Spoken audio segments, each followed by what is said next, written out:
అంటే ఈ విధంగా ఇంత ఘోరంగా మాట్లాడుతున్నారంటే మీ గర్వాన్ని సూచిస్తుంది. మీరు గర్వం తగ్గించుకోవాలి. గర్వము అనొచ్చు, దాన్ని ఫ్రస్ట్రేషన్ కూడా అయి ఉండొచ్చు. ఫ్రస్ట్రేషన్, వాళ్ళ చేతకంతనము, ఇందాక చెప్పింది అదే వికే గారు. అండ్ నేను ఇక రెండవ విషయానికి వస్తాను, ఆంధ్రప్రదేశ్ కి. గఫూర్ గారు, మీరు నాకన్నా చాలా సీనియర్. ఒక సంవత్సరంలో ఏమి కాము. మనము ఈ రోజు అంటే కూటమి ప్రభుత్వం అధికారంలోకి వచ్చి 1 సంవత్సరం అవుతుంది.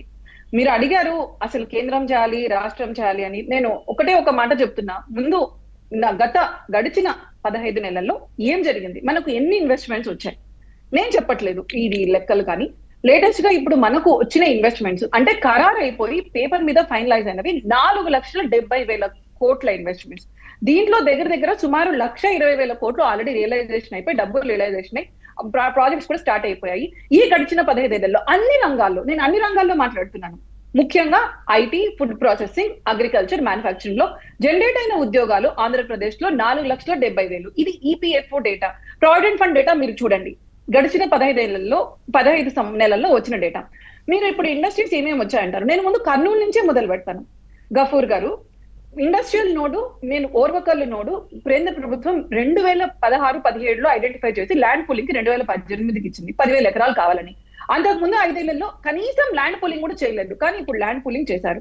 ఆంధ్రప్రదేశ్ లో మన కర్నూలులో ఓర్వకల్లులో ఒక గొప్ప ప్రాజెక్ట్ ఉంది. ఏషియాలోనే అతి పెద్ద మిక్స్డ్ సోలార్ హైబ్రిడ్ ప్రాజెక్ట్. మనకు అది గర్వకారణం కాదా? ఏప్రిల్ 2025న ప్రహ్లాద్ జోషి గారు వచ్చి ఇది ఏషియాలోనే అతి పెద్ద project, solar, hydro and wind mill ఇవన్నీ ఉపయోగించి తయారు చేస్తున్నాము. 4 నెలల్లో ఈ శంకుస్థాపన చంద్రబాబు నాయుడు గారితో చేస్తామంటున్నారు. రేపు అక్టోబర్ 16న మోడీ గారు దానికే కదా వస్తున్నారు. మీకు ఇది ఎందుకు కనిపించట్లేదు?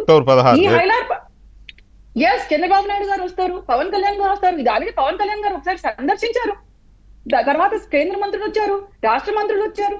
మీకు అది ఎందుకు కనిపించట్లేదు? ఇదే కాకుండా సోలార్ హైడ్ ప్రాజెక్ట్ కింద ఆర్స్లార్ మిట్టర్ ఉంది, రిలయన్స్ ఉంది, గ్రీన్కో ఉంది.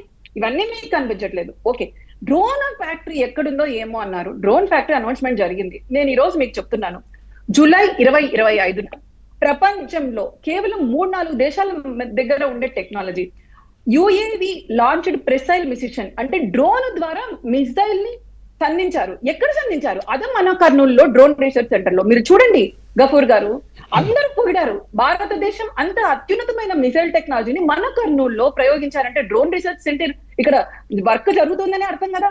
ఇక్కడ మనకు డ్రోన్ రీసెర్చ్ సెంటర్ లో పనులు ఆల్రెడీ వర్క్ అయిపోయి మనం టెస్ట్ కూడా చేస్తున్నామని అర్థం కదా. ఎలా మాట్లాడుతున్నారు మీరు గఫూర్ గారు? జయరాజ్ ఇస్పాత్ స్టీల్, ఇది ఆల్రెడీ వర్కింగ్ లో ఉంది. మీకు అక్కడ cement construction work Jayaraj construction company జరుగుతుంది. మీరు రండి ఓర్వకల్లుకు, నేను చూపిస్తాను. 2,000 కుటుంబాలకు పైగా వాళ్ళు అక్కడ ఆవాసం ఉండడానికి అపార్ట్మెంట్ లాగా కూడా కడుతున్నారు, వస్తున్నాయి.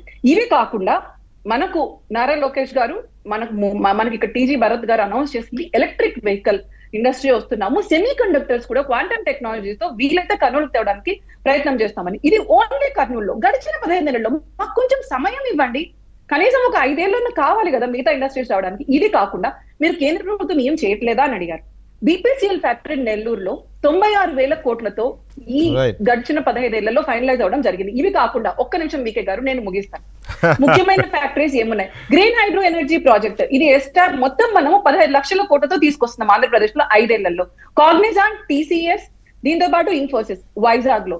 ఇది కాకుండా మీరు చూసారు అనుకోండి, గూగుల్ డేటా సెంటర్, ఇవన్నీ హెచ్ఎఫ్సిఎఫ్ మడకసిరా, ఆర్స్లార్ మిట్టల్ నిప్పన్ బంగారాయపేట, రిలయన్స్ ఎనర్జీ, ఇది 65,000 కోట్లతో వస్తుంది. గఫూర్ గారు, 15 నెలల్లో ఎంతో కొంత చేయగలుగుతున్నాం. మీకు నేను కనీసం 10 ఫ్యాక్టరీలు చెప్తున్నాను, మన కర్నూలులోనే నేను చెప్తున్నాను.